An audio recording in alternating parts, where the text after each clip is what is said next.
Hey everyone, I'm Aaron Crossen. Shannon Steele. Al Lewis. And this is Need a Hero.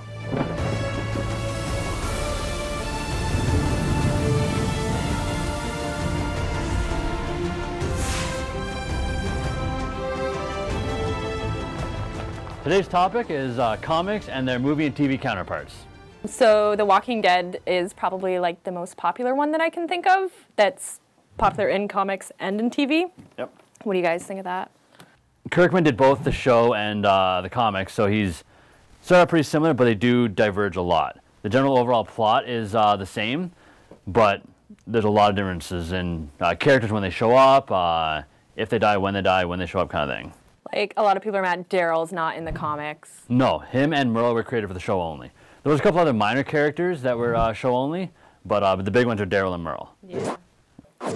So I watch a lot more movies and TV shows than I read comics because I'm just kind of getting into comics. So how do you guys think that the characters differ from the movies, or are there anything that like pops out at you guys?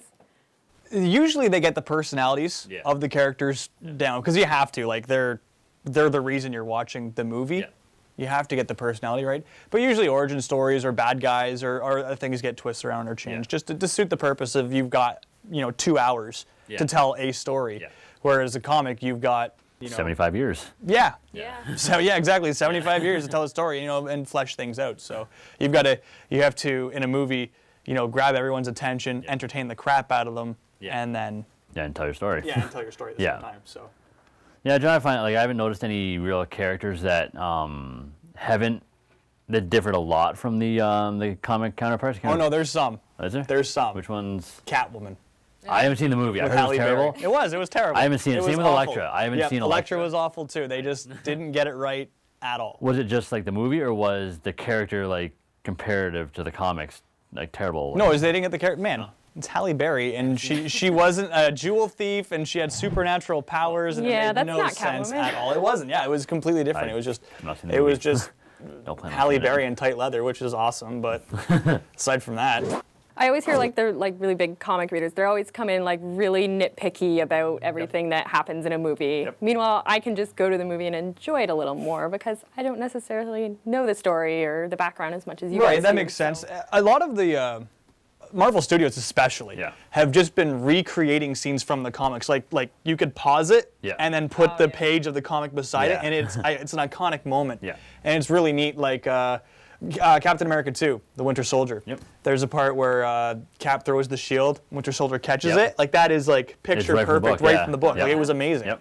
And so they've caught on that works, and that makes people happy. And I think we as fans are also coming to an understanding that we're not going to get everything we want. No. It's impossible. You just can't do it. So Aaron, have there been any movies or TV shows that have affected your sales? Generally, the sales always not hugely go up when a new movie or TV show comes out. They'll spike a little bit. The only real negative that I've had was Green Lantern. Yeah. Before that came out, Green Lantern sales, they were huge. They were up there with my Batman sales.